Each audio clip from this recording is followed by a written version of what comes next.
Friends, have you ever wondered about the story behind that yoga mat you unroll every morning? Today, we're going on a journey to explore an ancient practice that connects the body, mind, and soul, a practice older than most civilizations on Earth. This is the fascinating history of yoga.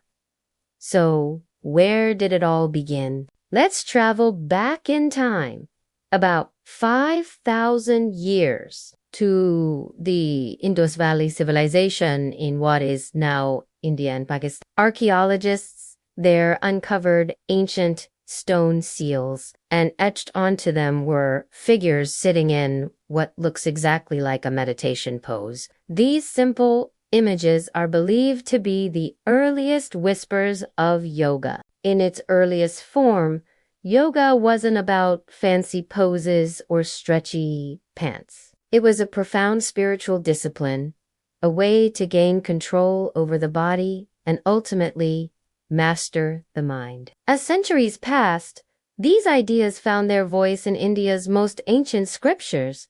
The Rig Veda, one of the oldest texts in the world, speaks of concepts like meditation, discipline, and the quest for something. The early sages and mystics who lived in forests would practice these disciplines to connect with the natural world around them and the universe within them. They were the original yogis, laying the spiritual groundwork for what would eventually become the yoga we know and love today.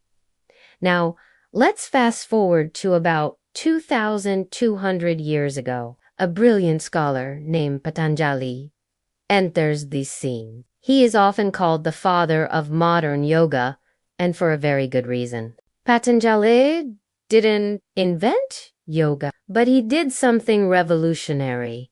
He collected all the scattered teachings and organized them into a clear, concise system in his masterpiece, the Yoga Sutras.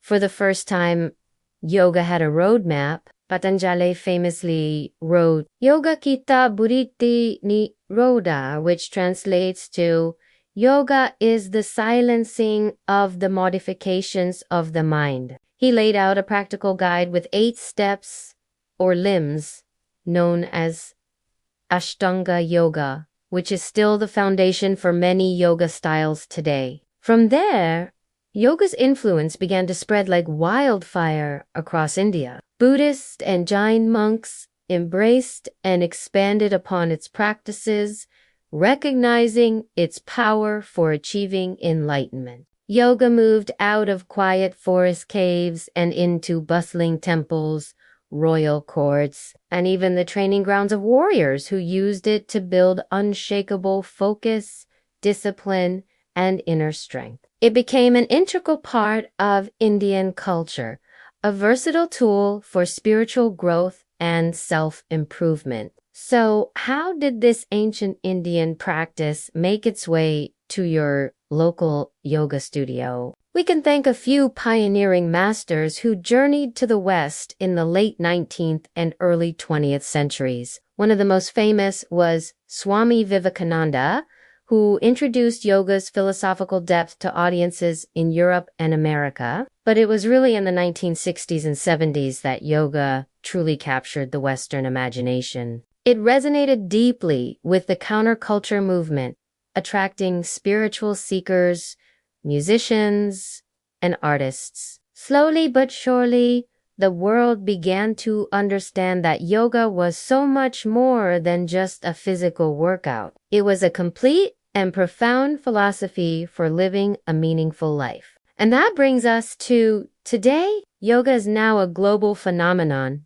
practiced in every corner of the world by millions of people, and its benefits are celebrated everywhere. People turn to yoga for stress relief, for better sleep, for improved flexibility and strength. They use it to find mental clarity and to build a stronger emotional balance. But perhaps most importantly, in our busy, chaotic world, yoga gives us a precious opportunity to quiet the noise and connect with our true, authentic selves. So, after thousands of years, the practice of yoga still stands strong, timeless, powerful, and deeply spiritual. It's a beautiful reminder that some of the greatest wisdom is ancient. If you try practicing for even just 10 minutes a day, I promise you'll start to feel a little bit of that magic for yourself. If you enjoyed this journey through yoga's history, please show some love by hitting that like